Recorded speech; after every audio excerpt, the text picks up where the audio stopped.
esta canción, digno de entregarte mi corazón, vivo por ti.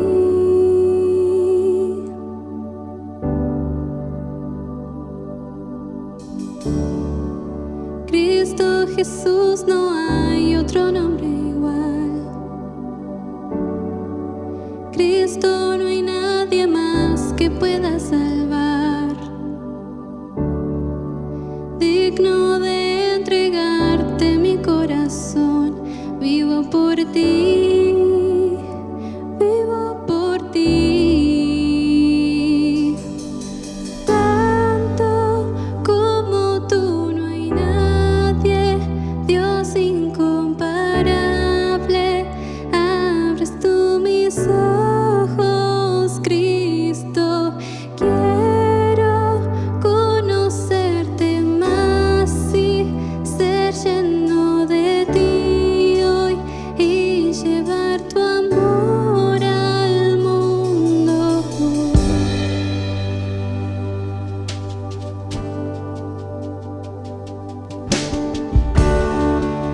Cristo Jesús, no hay otro nombre igual.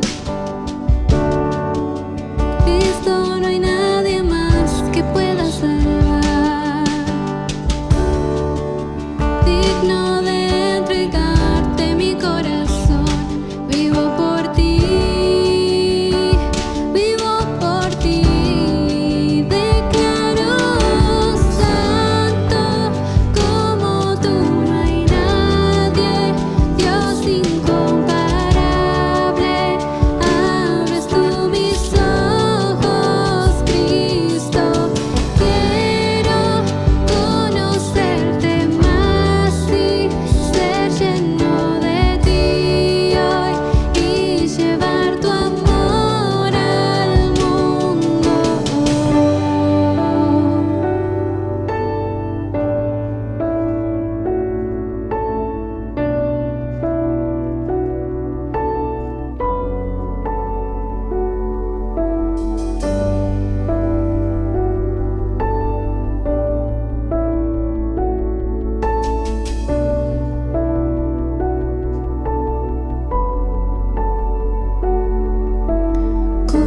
Construiré mi vida en tu amor, ahí estoy seguro. Mi confianza está en ti, Señor, y no seré movido. Construiré mi vida en tu amor, ahí estoy seguro. Mi confianza está en ti, Señor, y no seré movido. Santo como tú no hay nadie, Dios incomparable. Abres tú mis ojos, Cristo. Yo quiero conocerte más y ser lleno de ti hoy y llevar tu amor al mundo. Santo como tú no hay nadie, Dios incomparable. Abres tú mis ojos, Cristo. Quiero conocerte más y ser lleno de ti hoy y llevar tu amor al mundo.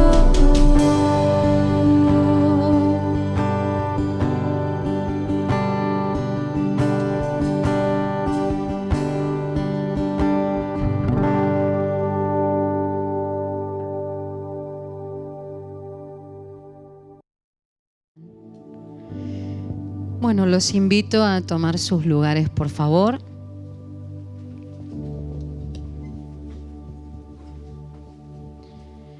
Abriremos las Escrituras para sentarnos a los pies de la palabra y a la voz de la palabra escrita. Y quiero volver con la cita de San Juan en el capítulo 4, pero esta vez desde el versículo 10. Dice así la palabra del Señor. Respondió Jesús y le dijo: si conocieras el don de Dios y quién es el que te dice, dame de beber, tú le pedirías y él te daría agua viva. La mujer le dijo: Señor, no tienes con qué sacarla, y el pozo es hondo. ¿De dónde pues tienes el agua viva?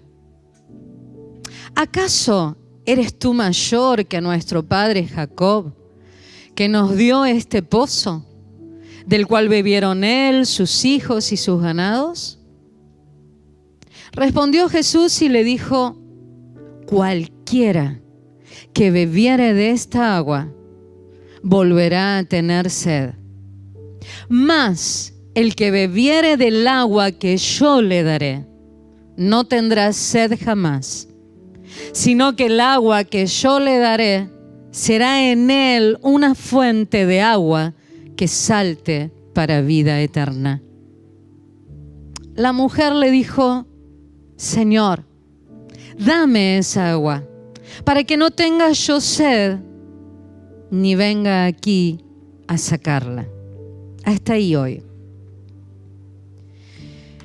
Quise continuar con la meditación que tuvimos la semana pasada, porque siento que hay todavía tanta riqueza que podamos compartir y sé que hay mucho más. Y quiero volver al contexto, ¿no? Se trata en los versículos anteriores de que el Señor decide volver a Galilea, su tierra natal. Pero esta vez desea volver a Galilea por otro camino y dice: lo vamos a hacer por el camino que pasa por Samaria. Y dice: me es necesario pasar por Samaria. Y siempre me ha llamado la atención de cómo el Señor dice: me es necesario a mí pasar por ahí. Y el Señor llega en el tiempo del mediodía a un lugar que es el pozo de Jacob. Está afuera de la ciudad y es el acueducto de donde utilizaban las familias para poder abastecerse. Y la costumbre de aquel tiempo, o el único medio que tenía ese tiempo, era ir a buscar agua a ese pozo. La costumbre era que las mujeres eran las que tenían que ir a buscar agua, y mayormente lo hacían en la mañana temprano, para poder abastecer para todas las necesidades que se presentaban en el día en su familia.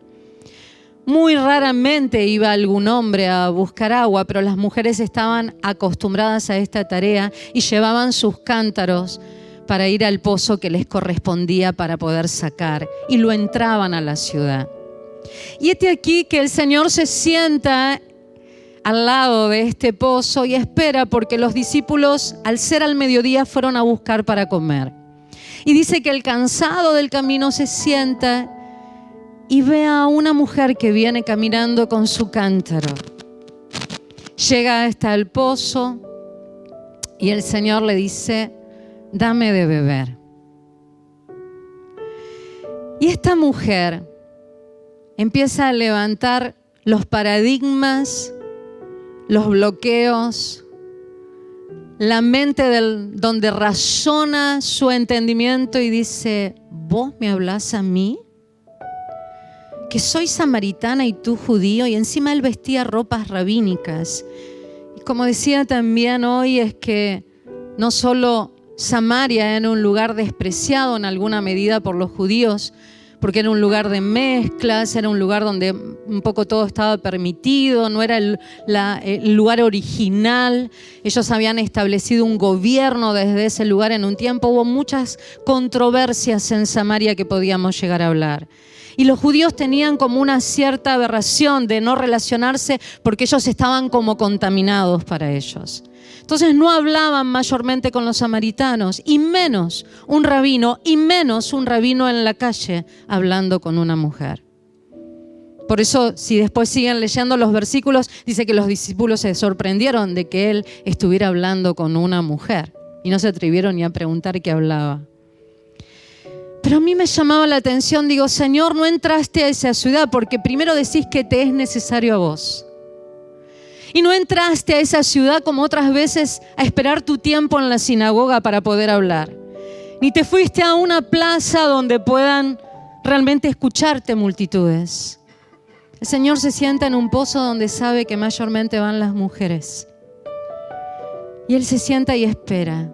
Y el Señor me revela que cómo comenzó el lugar de Samaria, cómo comenzó a ser comprado ese pozo de Jacob, donde Jacob vino con toda su familia y se estableció ahí y cavó ese pozo para poder abastecer a su familia y lo dejó para siempre, para las próximas generaciones. Ese pozo tuvo una situación difícil. Dice que ahí, cuando él establece ese pozo, una de sus hijas es violada, es abusada, es ultrajada y enmancillada. Y también a raíz de eso después hubo muerte, venganza, odio. Entonces ahí comprendí, dije, Señor, con razón. Tú no ibas a una sinagoga a hablarle al pueblo judío o al pueblo samaritano en su mezcla. Tú no fuiste a las plazas a hacerte ver. Tú tenías la necesidad de sanar la raíz que a esa ciudad la contaminó tanto, a quebrar, a poder limpiar una maldición hereditaria y a raíz de esa limpieza, a raíz de esa sanidad, poder traer la palabra de vida. O sea, esta mujer que venía caminando con su cántaro como un día más, con todas sus cargas, con todas sus necesidades, con todas sus dolencias, con todos sus errores, con todas sus falencias. Una más de las tantas que había en Samaria. Iba con su cántaro y lo que no sabía que sentado en ese mismo lugar estaba su medicina para ella y para muchas más. Y que ella era una puerta, una bisagra para esa ciudad.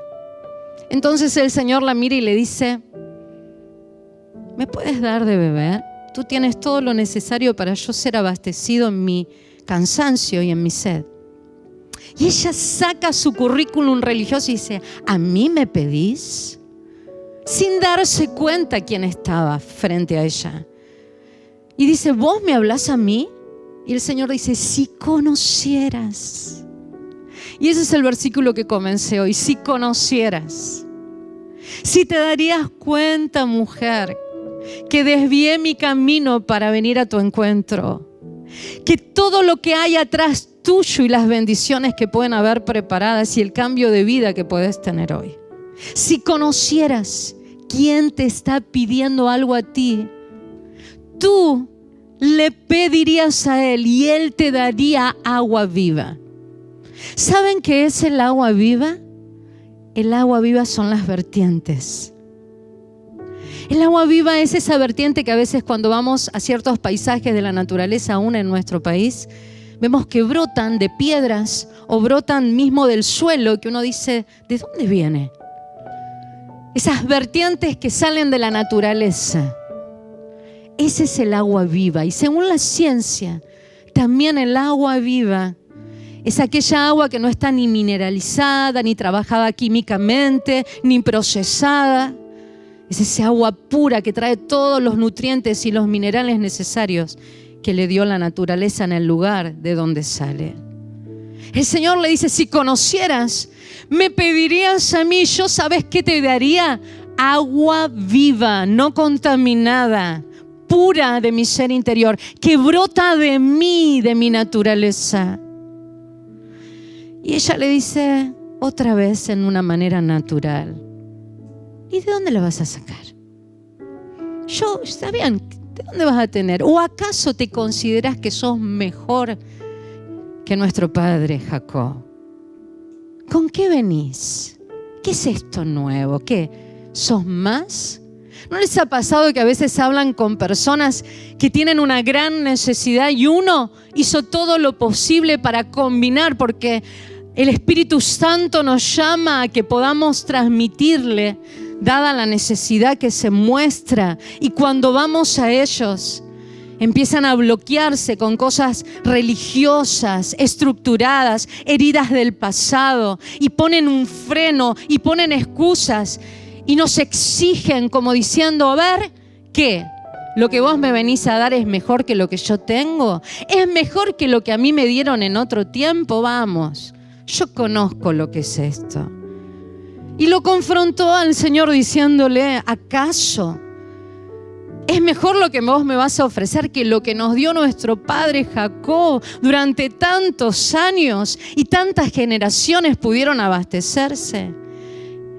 Saben que ella no entendió porque lo primero que Dios le soltó fue una palabra apostólica, pero no tenía la capacidad para poder ella revelarse eso. Entonces el Señor se pone en una posición pastoral y le dice, bueno, te voy a explicar. El agua que podés sacar del pozo de Jacob es un agua natural que vas a necesitar siempre a venir a buscar. Pero el que yo te hablo es una vertiente de mi ser interior que es viva, que no solo va a suplir tu necesidad de hoy y de mañana y de mañana y de mañana, porque va a ser una fuente en tu vida, supliendo siempre tu necesidad. Y no solo eso, sino será una fuente en tu vida que muchos podrán venir a beber de ti y traer vida, porque tu agua va a ser de vida y no de muerte. El Señor la espera y ella dice, está bien entonces. Y vuelve con una mente natural, y es donde terminé hoy. Dice, bueno, dámela, así no tengo que venir todas las veces acá. ¿No les ha pasado que uno le trae una poderosa revelación y la persona a veces todavía no se le corren los velos y sigue diciendo en lo natural y no ve? Gloria a Dios que después sabemos el resto y no tengo el tiempo de que ella después sus ojos se van abriendo y se van saliendo sus escamas cada vez más y puede ver y puede traer el evangelio a su ciudad y la sanidad a su ciudad. Pero ella era la puerta. La reflexión de hoy es que hoy puedas realmente ser una vertiente como el Señor Jesús.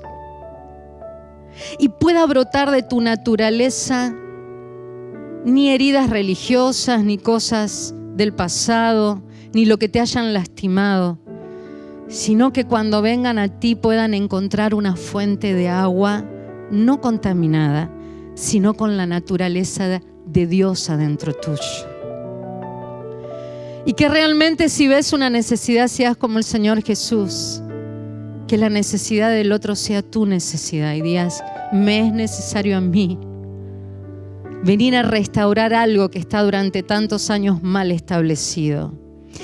Y también quiero decirte hoy es el día que si tu corazón como esta ciudad fue establecido sobre pecados, sobre maldiciones hereditarias generacionales de otro tiempo, y están ahí trayendo todavía dolor, trayendo pecados, quiero decirte de que hoy es el día donde el Señor a través de su enviado está sentado en este pozo, no para traerte una palabra momentánea, para una situación momentánea, sino para que en ti pueda haber raíces de agua de vida y puedas sanar tus heridas y puedas libertarte en la posición que estás y poder traer redención a tu ser y a todas las próximas generaciones que vienen tras de ti. Te invito a cerrar tus ojos. Sea la posición del Señor Jesús, sea la posición de la samaritana, cual fuere de ellas la tuya, hoy el Señor pueda ministrarte de acuerdo a tu necesidad. Meditemos.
Gloria al Señor.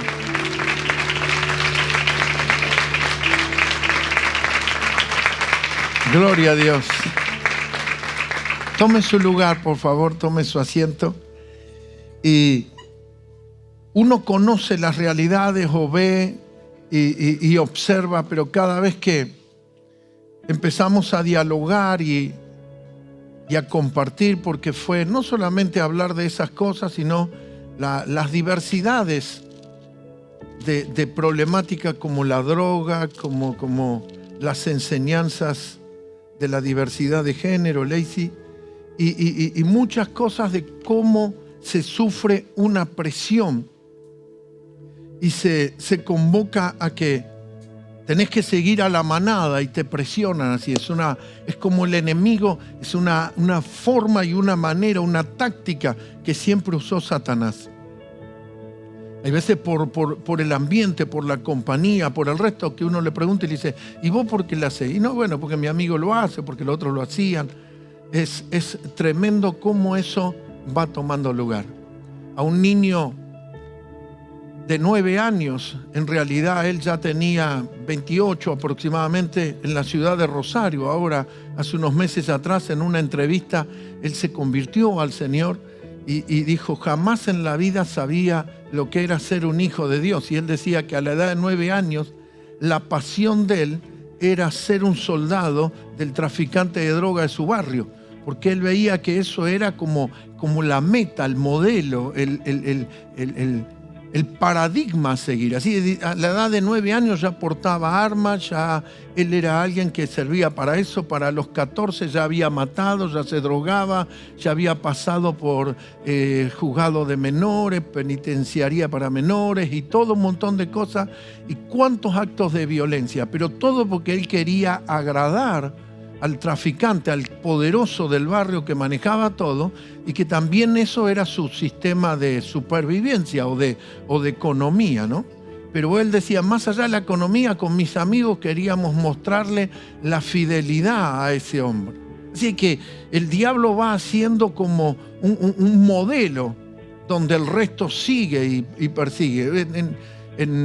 Hace unos años siempre nosotros vivimos donde yo nací, mi barrio, vivimos con mi esposa. Hace apenas unos años nos mudamos y tenemos a la mujer que nos ayudó con el alquiler de la propiedad, fue la persona de la inmobiliaria, y quedamos entrelazados en una relación. Y hace unos días atrás tuvimos un diálogo con ella y le preguntaba sobre sus hijos, sobre su familia, y ella decía que su hijo estaba padeciendo una situación muy particular. La mujer vive en un barrio cerrado, así que no estoy hablando ni de barrio carenciado, estoy hablando de alguien que vive en un country. Me decía que el hijo pasó unos momentos muy fuertes porque los amigos y el grupo, todos lo comenzaron a separar porque alguien introdujo marihuana y todos fuman, y el nene dijo, no, yo no quiero fumar, no quiso ser parte. El problema no es que solamente le dijeron, no fumás, no, bueno, ya está. No lo hicieron, no lo llamaron más, no lo hicieron parte del equipo de fútbol, lo sacaron de todo, porque la manada o la manera en la cual el enemigo gesta es toda una presión donde uno empieza a quedarse como afuera de todo. Y así es como utiliza el enemigo. No solamente tus decisiones, sino todo un ámbito alrededor que quiere presionarte, ¿sí? Y que quiere venir. Hay veces, como esta niña, esta mañana hablábamos con mi esposa y digo, qué tremendo que el propio papá, el que decide si va o no va, sale o no sale, el que tiene autoridad sobre ella, es el violador. No es solamente la violación, ese es un propósito muy diabólico, porque la manera en la cual Dios creó la familia es que el padre es el que contiene, el que protege, el que provee. Y ese papá es el violento y el violador. Tremendo, tremendo. Me parece, como dice la Biblia, ¿no? Parecen cielos de bronce, pero Dios dice que los deshace. Y que esos cielos que parecen cerrados, Dios los deshace y los despedaza. Así que es el tiempo de aplicar fe y creer que Dios escucha la oración de sus hijos. Amén. ¿Cuántos dicen gloria a Dios? Dígale a alguien, integrantes de tu familia van a venir a la casa del Señor. Amén. Porque cuando hablamos así, es lamentable que hay veces son seres queridos cercanos a nosotros, o alguien que me escucha puede ser el propio caso, ¿no? Pero saber que Dios tiene poder y el poder de Dios se va a manifestar de una manera sobrenatural y gloriosa. Me voy a introducir en el mensaje y la palabra de hoy no solamente muestra dos antagonismos, y esto es una perspectiva de ver cómo funcionan dos sistemas, uno en el orden correcto y bajo los principios, y el otro se salió del orden divino y está funcionando en un área emocional. Son antagónicos, ¿no? Y uno es como el liderazgo de Sansón, que tenía la unción de Dios, pero era un ministerio equivocado o fuera de plataformas y un orden correcto, y el ministerio de David o el reinado de David. Así que no vamos a mirar solamente a David como un rey, sino viendo todo el cuadro completo. En el libro de Amós, en el capítulo 9, que es el último capítulo de ese profeta, del profeta Amós, en el versículo 11, la escritura dice así: en aquel día yo levantaré el tabernáculo caído de David y cerraré sus portillos y levantaré sus ruinas y lo edificaré como en el tiempo pasado. El propio Dios está diciendo: voy a restaurar el tabernáculo caído de David. Mirando así, una mirada, podríamos decir, superficial, sin introducirnos en profundidad, no de una manera microscópica, sino general. El pueblo de Israel tenía una práctica. Eran los hijos de Dios, pero abandonaban a Dios y seguían otros dioses, y por causa de eso le venían todas las consecuencias. Al estar sin Dios, entonces ahora los dominaban los enemigos. Al estar sin Dios, tenían las crisis y tenían todos los problemas, entonces volvían a Dios. Es un cuadro que se reitera. ¿Por qué Dios dice restaurar el tabernáculo caído de David? O sea, ese tabernáculo no solamente estaba caído, estaba dañado, no estaba cumpliendo la tarea o el propósito, no, que Dios dice lo levanta. Pero vayamos a lo que nos dice las Escrituras. El que construyó el tabernáculo fue Moisés, no David. El que recibe la forma y la manera en la cual se debía construir el tabernáculo es Moisés. Pero Dios no dice: yo voy a restaurar el tabernáculo mosaico de la ley de Moisés y los tiempos de Moisés. No, habla del tabernáculo de David. En el libro de los Hechos, en el capítulo 15, versículo 15 del libro de los Hechos en el Nuevo Testamento, hay una situación conflictiva, y el sacerdote o la autoridad de la iglesia, que era Jacob, en el capítulo 15 de los Hechos, versículo 15, y dice: con esto concuerdan las palabras de los profetas, como está escrito: después de esto volveré a reedificar el tabernáculo de David que está caído, y repararé sus ruinas y lo volveré a levantar, para que el resto de los hombres busque al Señor, y todos los gentiles sobre los cuales es invocado mi nombre. Dice el Señor, que hace conocer todo esto desde los tiempos antiguos. Dice el Señor que hace conocer esto. Dios lo dice: voy a reparar. Y aquí el que cita esto, que es lo que leímos en Amós, es Jacob, el hermano que está en el gobierno de la ciudad de Jerusalén, que está como la autoridad en aquel momento, y hablando acerca de los gentiles y de que el tabernáculo de David será restaurado. Volvamos a ver quién era David. David era el rey de Israel, y David es el que hace volver el arca de Jehová, porque en los días de Samuel como juez, El arca de Jehová estuvo en manos de los filisteos. ¿Qué era el arca de Jehová? El arca de Jehová no era solamente un baúl donde en cada una de las esquinas de las puntas tenía una argolla, donde toda esa construcción la hizo Moisés siguiendo el plano, y por esa argolla se pasaba un palo para que cada sacerdote, serían 4, tenían que poner el hombro y cargar ese tabernáculo, que era una de las piezas más sagradas, cargara el arca, y así era la manera de transportarlo. El que levanta el templo es el hijo de David, o sea, Salomón.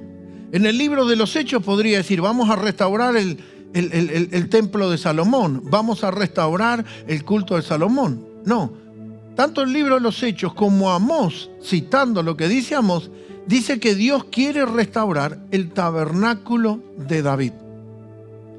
David, la persona de David, la vida de David, representa a un rey que tiene un corazón y que él mismo es un adorador. Cuando David trae el arca de los filisteos, la pone frente al palacio y le pone unas cortinas, porque la realidad de las cortinas la había hecho Moisés. Y Moisés había colocado cortina en base al diseño. Tenía que ver material, color y los dibujos, los diseños que se le hacían. Todo era según el plano de Dios. Entonces estaba el arca, sobre el arca se le ponía unas cortinas. Y cuando David trae el arca, en los tiempos de Moisés, ese tabernáculo tenía otras cosas. Y David no le puso las otras cosas. Por ejemplo, el lugar santo anteponiéndose al lugar santísimo antes de entrar al arca. David había hecho como un acceso directo a la adoración o a la intimidad con Dios. Entonces, por eso Dios dice, yo voy a reparar el tabernáculo caído de David. El tabernáculo era unas ramas, unas sogas que contenían, y que ahí estaban el mobiliario, los muebles de un ambiente donde simbolizaba la presencia de Dios. Eso era el tabernáculo. Pero ¿qué dice el Nuevo Testamento? Que Dios ya no habita ni en un templo, que ya no habita en un salón, en un edificio. Dice que usted y yo somos el tabernáculo viviente de Dios. Cuando dice que Dios va a restaurar el tabernáculo de David, David representa rey, el adorador, o sea, rey y sacerdote. ¿Cómo somos nosotros? La nación de reyes y sacerdotes de Dios. Eso también tiene la figura de Jesús, el Hijo de Dios y el Rey de Reyes y Señor de Señores. Pero el cumplimiento en el tiempo presente es usted y yo, en el cuerpo global de Cristo, en el cuerpo de Cristo, es lo que debe ser restaurado y que debe tener el orden, así como David adoraba, tenía intimidad con Dios, era rey y honraba al Señor. Cada uno de nosotros en el cuerpo de Cristo, ese es el tabernáculo que Dios está restaurando y restableciendo. Entonces, ahí en el cuerpo de Cristo, nosotros como reyes y sacerdotes, porque dice la Escritura, dice que usted y yo somos reyes y sacerdotes. Entonces, toda la vida de David en sí misma es un testimonio de un adorador, de alguien que aplica no solamente los principios, sino que David adoraba a Dios en todo tiempo. La Biblia dice que el rey Saúl ya no obedecía a Dios, ya no seguía los propósitos de Dios, ya no seguía la voluntad de Dios. Y dice que los demonios lo habían invadido y lo perturbaban. Cuando él estaba perturbado, le dijeron, hay un muchacho, hijo de Isaí, que canta, que toca el arpa, y el Espíritu de Dios está con él. Ese es el tabernáculo, que nosotros hoy, así como David, portamos su presencia. Pero también, no solamente eso, hay unos principios en la vida de David, en el accionar, en el comportamiento, en la conducta de David, que nosotros tenemos que traerlo a este presente y a la configuración de la casa, de la iglesia y de la vida personal. Por ejemplo, en el libro de Primera de Samuel, capítulo 22. Primera de Samuel, capítulo 22. David tiene que huir porque el rey Saúl lo persigue. En el versículo 1 dice así: yéndose luego David de allí, huyó a la cueva de Adulán. Se esconde en una cueva porque lo están queriendo matar. Y cuando sus hermanos y toda la casa de su padre lo supieron, vinieron a él. Entonces, tal vez superficialmente estaba visto como alguien que lo estaban persiguiendo.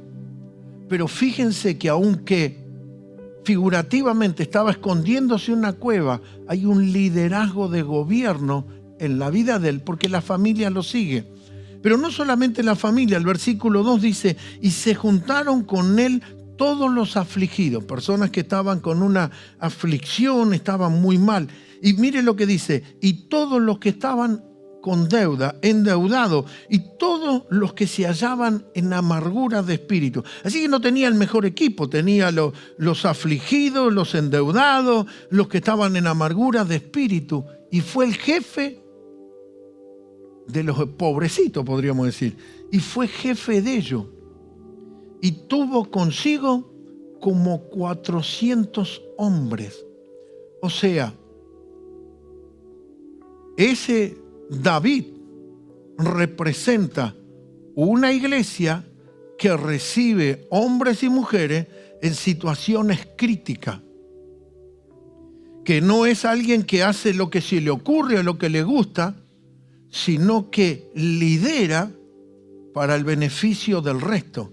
En el capítulo 23, dando vuelta simplemente una página, en el versículo 13, dice: David entonces se levantó con sus hombres, que eran como 600. Fíjese que empieza una multiplicación. Y no estaba en el trono, estaba escapando. Era tiempo de huir porque el rey lo quería matar y él no quería confrontar con el rey. Él no quebraba los principios, aunque las cosas estaban equivocadas. No había motivo para que el rey lo persiga. Sin embargo, él dijo: yo no voy a confrontar con el rey. Yo no voy a tocar al ungido de Jehová. Entonces él huye para no pelear, pero fíjese que en el otro relato decía 400, ahora dice que se mueve con 600 hombres. Había un crecimiento, había un cambio. Entonces a David le vinieron estos hombres, y estos hombres buscan un hombre que porta gracia, que porta la unción, que tiene el Espíritu de Dios, y se conectan a ese hombre.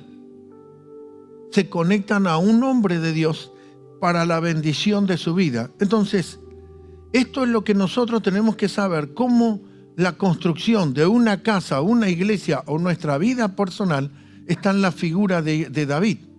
De cómo nosotros vamos a tener esa conexión con el hombre de Dios, a un dispensario o a un portador de gracia divina. Porque a eso fueron. ¿Por qué vinieron los enlutados a David? ¿Por qué no fueron a buscar los planes sociales y que el rey lo ayude? Fueron a un hombre que carga el Espíritu de Dios. ¿Por qué a Abraham le da los diezmos y cuando da los diezmos se lo da a Melquisedec? Porque encontró un sacerdote del Dios Altísimo y a ese sacerdote conecta su economía. Por eso nosotros traemos la ofrenda, no porque la religión te lo pide o Dios te lo pide, sino que vos conectás con el dispensario, el hombre que porta la gracia de Dios para tu vida. Y el antagonismo es este que nosotros, o que yo quisiera exponer en esta prédica, porque Sansón era un hombre de una unción atractiva, tenía un don muy llamativo, tenía un don que era muy sobresaliente, muy notorio, muy estelar, muy explosivo.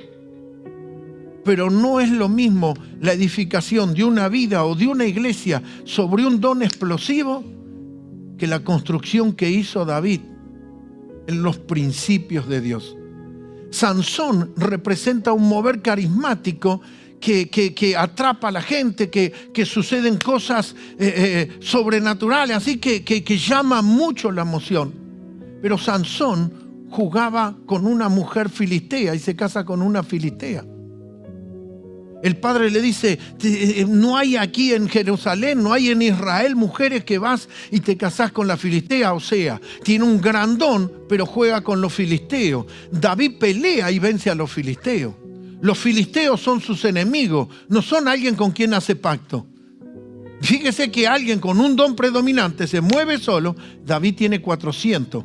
Mientras este tiene un don predominante, juega y se casa con una filistea y hace pacto, el otro lo tiene como enemigo.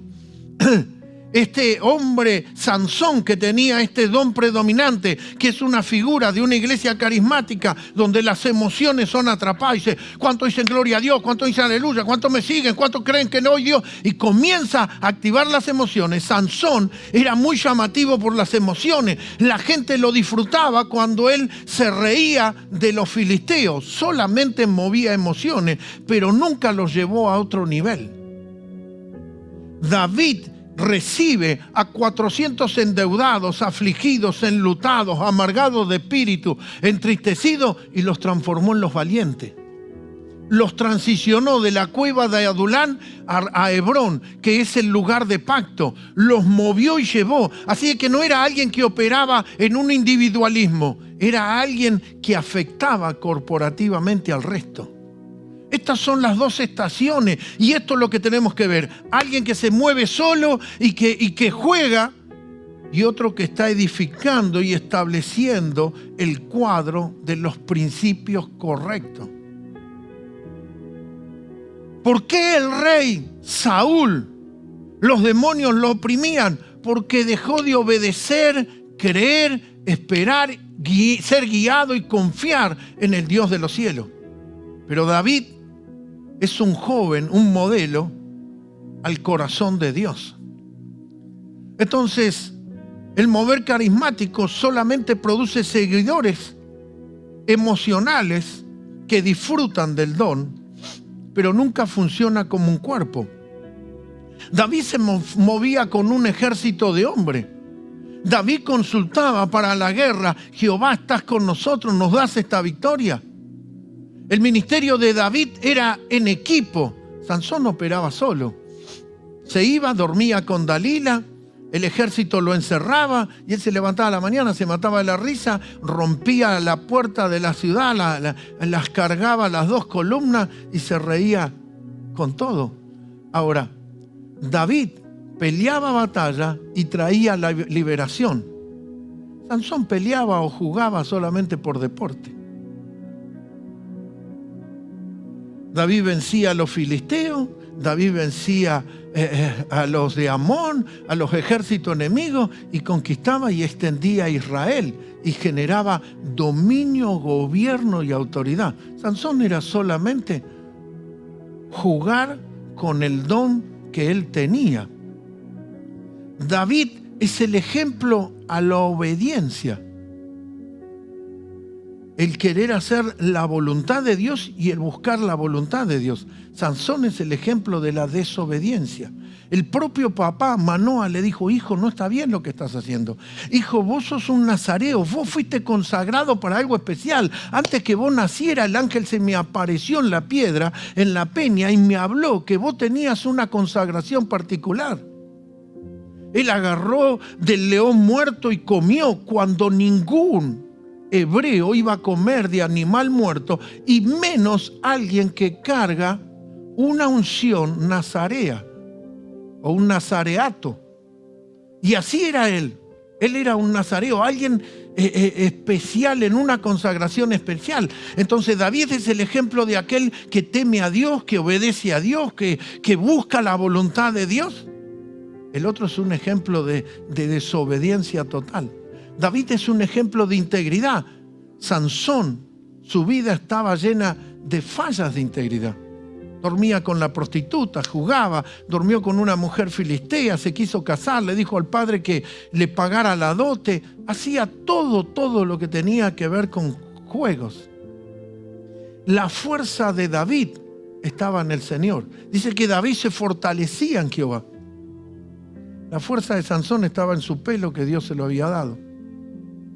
Cuando David tenía una situación crítica, buscaba a Dios.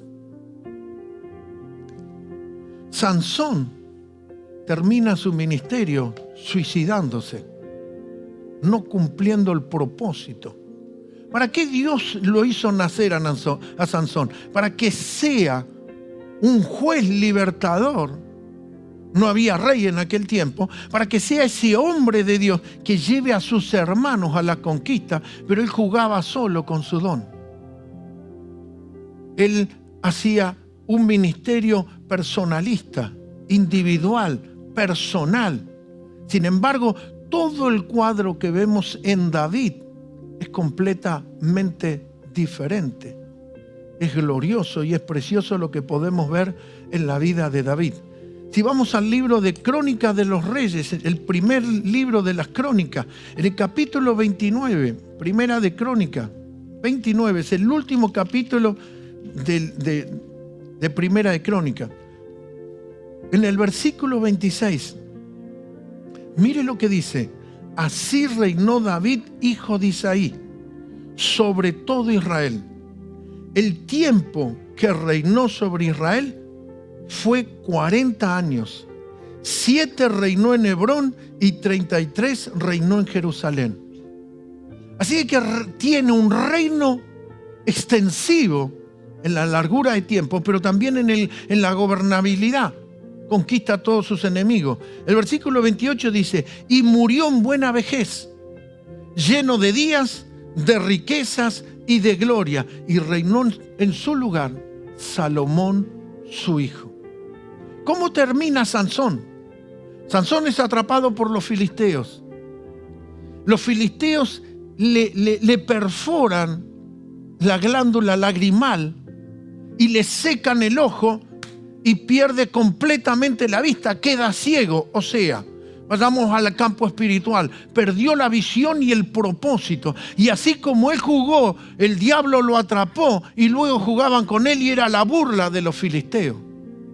Sansón, cuando está allí en el estadio y todos los filisteos se están burlando de él, está parado frente a una columna y le habla al niño que lo guiaba, le dice: estas son las columnas que sostienen todo el estadio. Y el chico le dijo que sí, y él mueve la columna por la fuerza que tenía y el estadio se cae y él muere con ellos y con los filisteos.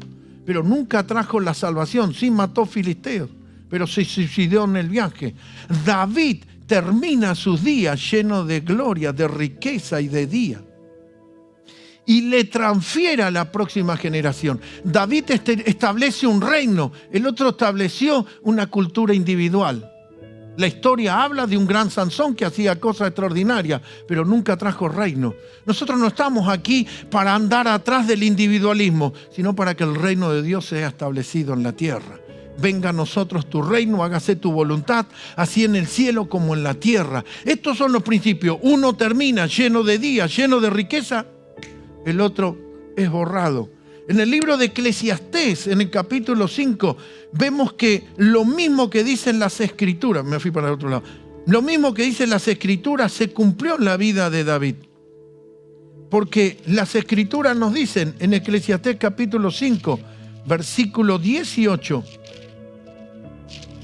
5:18, hay otros relatos que repiten lo mismo. He aquí, pues, el bien que yo he visto, que lo bueno es comer y beber y gozar uno del bien de todo su trabajo con que se fatiga debajo del sol todos los días de su vida que Dios le ha dado, porque esta es su parte. A ver, diga conmigo, esta es mi parte.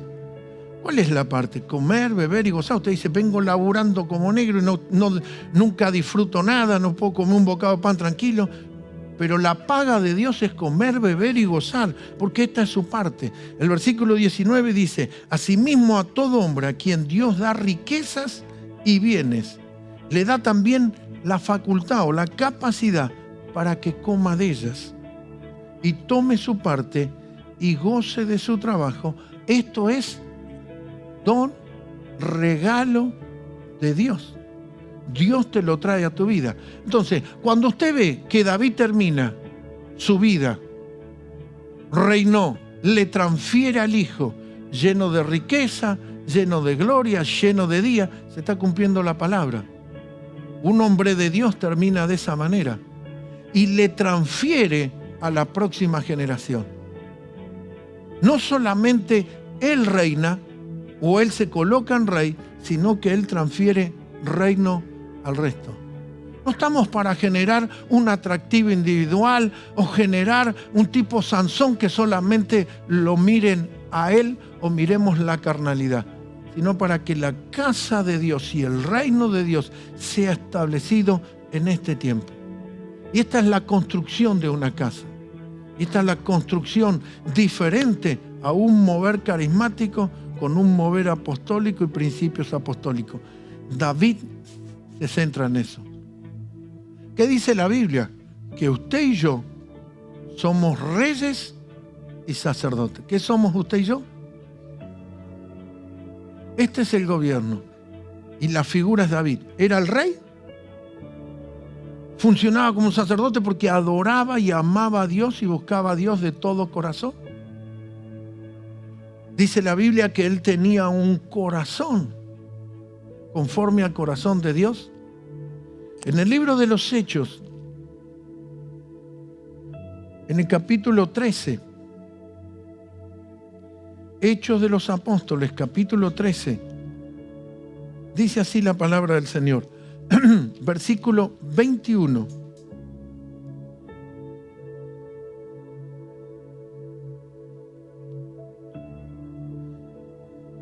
Luego pidieron rey, y Dios le dio a Saúl, hijo de Cis, varón de la tribu de Benjamín, por 40 años.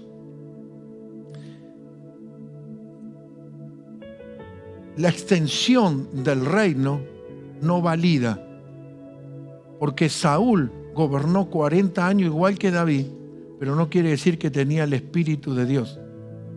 Así que la extensión no es la validez. Yo tuve tanto tiempo, yo hace tantos años. Lo que te valida es lo que está depositado dentro.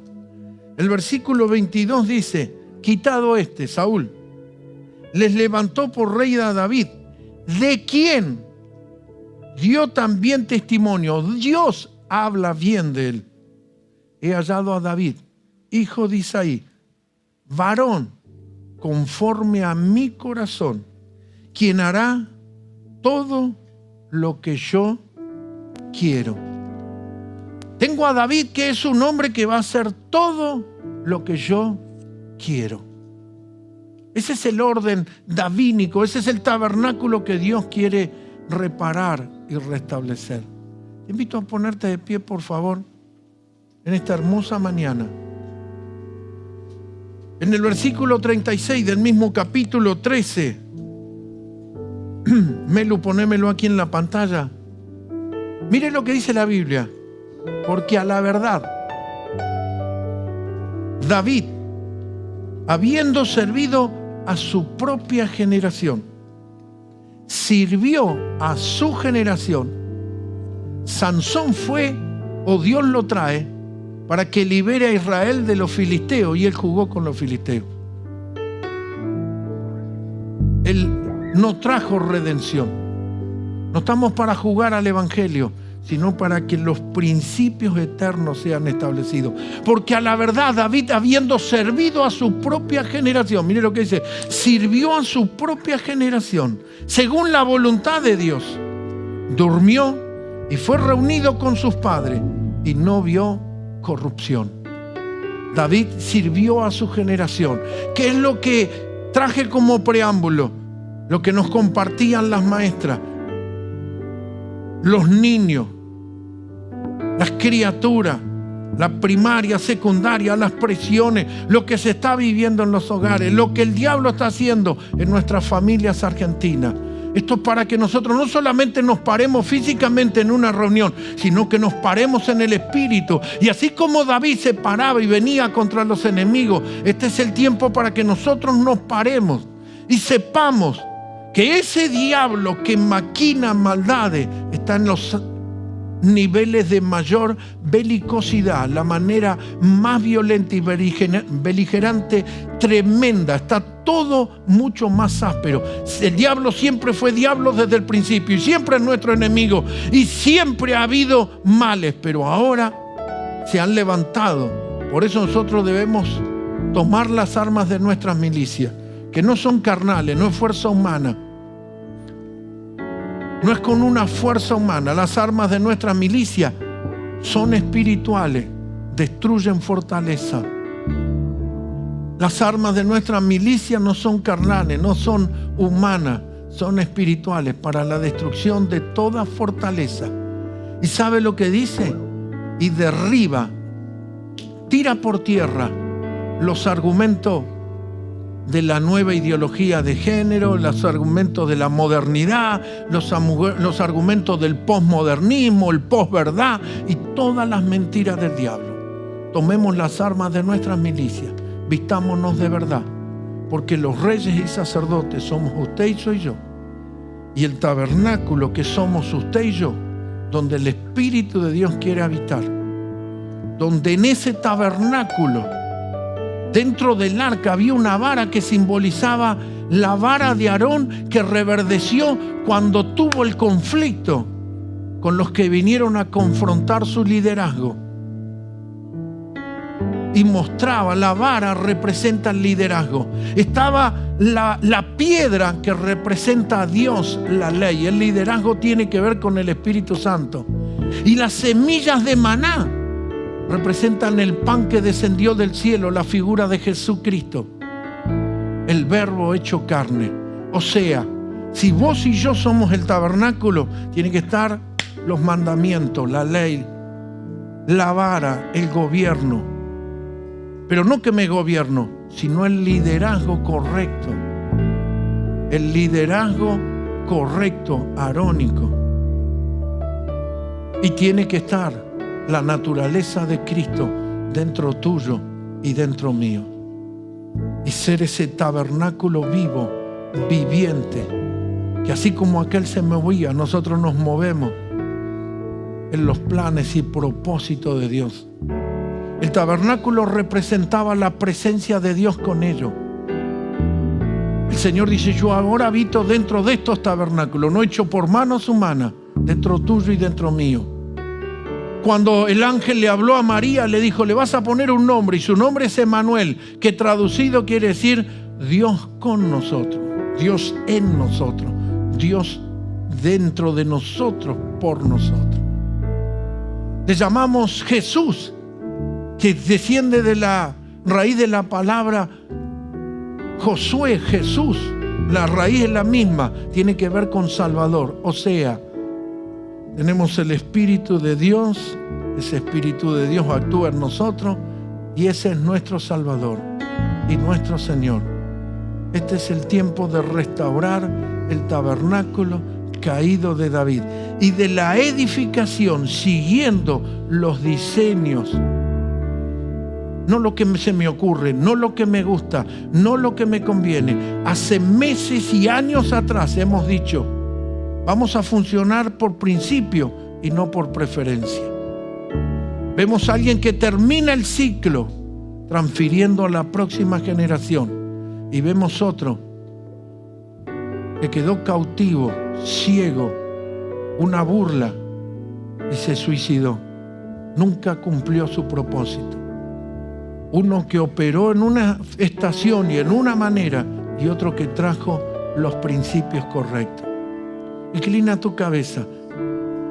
Esto tiene que ver con la iglesia, con mi vida personal, con la construcción. Esto tiene que ver. Y aquellos que me están escuchando y que están oyendo ahora, allí en tu casa, allí que me estás viendo el video, comienza a hacer las transiciones para los cambios, a ser gobernado por el Espíritu de Dios y no por preferencia, no por conveniencia, no por la corriente, no por el juego. Y aunque veas que parece que Dios te respalda porque hiciste algo y viste el don, viste la palabra, viste el obrar de Dios, pero todo tiene que ser con principio, con los órdenes correctos.